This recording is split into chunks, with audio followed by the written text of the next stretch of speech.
Bismillahirrahmanirrahim.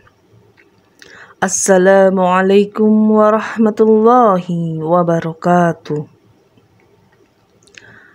Alhamdulillahirabbil alamin. Kita bisa berjumpa lagi di channel Doa 69. Salat dan salam selalu tetap tercurahkan kepada junjungan kita, yakni baginda Rasulullah sallallahu alaihi wasallam. Allahumma salli ala Sayyidina Muhammad wa ala ali Sayyidina Muhammad. Harapan dan doa saya, semoga saudaraku semuanya selalu diberikan kesehatan, dilapangkan rezekinya, diampuni dosa-dosanya, dan dipanjangkan umurnya. Amin ya rabbal alamin. Sahabat yang beriman yang insya Allah dirahmati oleh Allah Subhanahu wa Ta'ala. Salat merupakan salah satu ibadah yang harus dikerjakan setiap hari untuk mendekatkan diri menghadap kepada Allah Subhanahu wa Ta'ala. Karena barang siapa yang melakukan salat dengan ikhlas, maka Allah akan memasukkannya ke dalam surga. Dan barang siapa yang tidak melakukannya akan masuk ke neraka. Tapi ada juga yang melakukan salat hampir puluhan tahun tapi masuk neraka. Ada salah seorang ulama yang bernama Abu bin Hasim yang setiap harinya selalu melakukan salat 5 waktu, dan salat malam pun dirinya selalu tidak pernah putus. Hampir puluhan tahun dirinya selalu mengerjakan salat malam, yaitu salat tahajud. Setiap orang tertidur malam, dirinya selalu bangun dan segera mengambil air wudhu untuk melakukan salat tahajud dan bermunajat kepada Allah Subhanahu wa Ta'ala. Pada suatu ketika saat hendak mengambil wudhu untuk tahajud, Abu bin Hasim dikagetkan oleh keberadaan sosok makhluk yang duduk di bibir sumurnya. Abu bin Hasan bertanya, "Wahai hamba Allah, siapa engkau?" sambil tersenyum. Sosok itu berkata, "Aku malaikat, utusan Allah." Abu bin Hasim kaget sekaligus bangga karena kedatangan tamu malaikat yang mulia. Abu bin Hasim lalu bertanya, "Apa yang sedang kamu lakukan di sini?" Malaikat itu menjawab, "Aku disuruh mencari hamba pecinta Allah."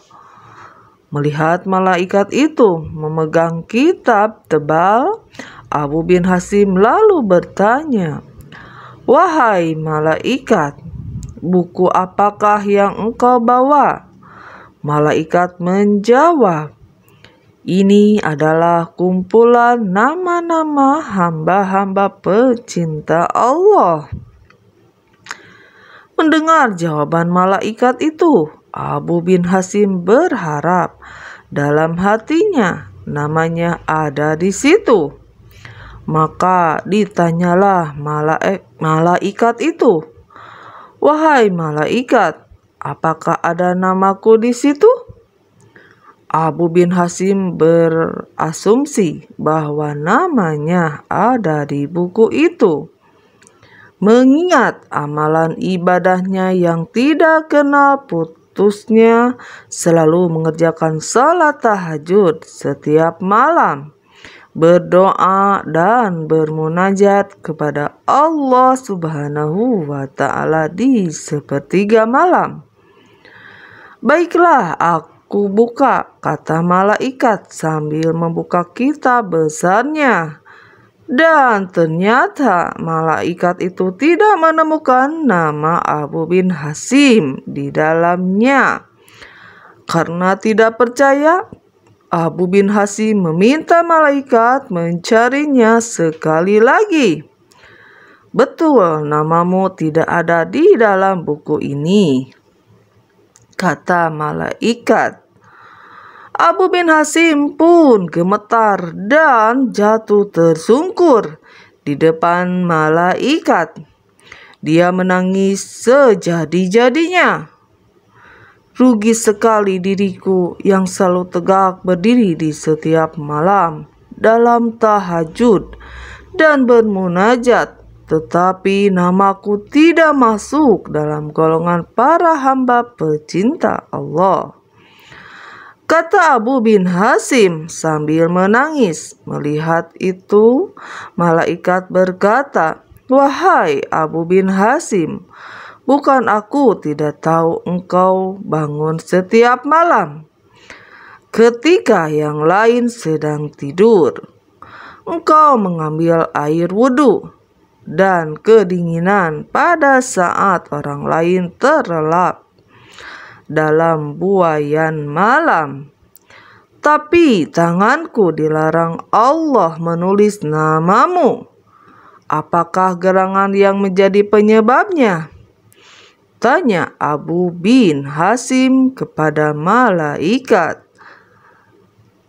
"Engkau memang bermunajat kepada Allah Subhanahu wa Ta'ala, tapi engkau pamerkan dengan rasa bangga kemana-mana dan asik beribadah memikirkan diri sendiri.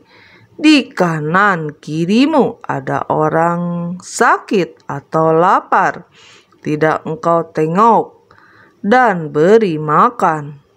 Bagaimana mungkin engkau dapat menjadi hamba pecinta Allah kalau engkau sendiri tidak pernah mencintai hamba-hamba yang diciptakan Allah?" kata malaikat itu. Abu bin Hasim seperti disambar petir di siang bolong. Dia tersadar hubungan ibadah manusia tidaklah hanya kepada Allah semata, hablum minallah, tetapi juga kerjasama manusia, hablum minan nas, dan kepada alam sahabat beriman yang dirahmati Allah. Ternyata ibadah serajin apapun, kalau niat memamerkan, niat dianggap manusia tidak peduli dengan kesusahan yang melanda di sekitarnya, maka akan dibenci oleh Allah Subhanahu wa Ta'ala.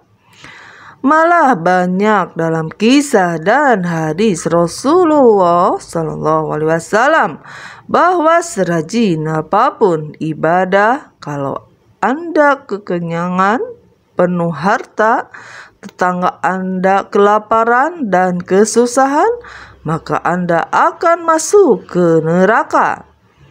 Semoga kita mendapatkan hikmah dari pelajaran yang sangat berharga ini. Perbaikilah niat, janganlah Anda rajin melakukan ibadah hanya untuk dilihat, hanya untuk memamerkan bahwa Anda itu orang yang rajin ibadah. Janganlah Anda ibadah hanya karena hadiah surga semata, tapi lakukanlah segala sesuatu ibadah itu murni karena Allah Subhanahu wa Ta'ala. Demikian sahabatku, dimanapun kalian berada, mudah-mudahan cerita ini menjadi inspirasi untuk kita semuanya, bahwa beribadah kepada Allah Subhanahu wa Ta'ala diniatkan hanya untuk mencari ridho Allah Subhanahu wa Ta'ala. Lakukanlah dengan penuh keikhlasan dan pedulilah dengan sesama yang membutuhkan. Pedulilah kepada orang-orang yang kelaparan. Pedulilah kepada orang-orang yang meminta bantuan. karena cinta Allah terdapat di orang-orang yang selalu membantu orang-orang yang membutuhkan. Walau alam bisawab. Wassalamualaikum warahmatullahi wabarakatuh.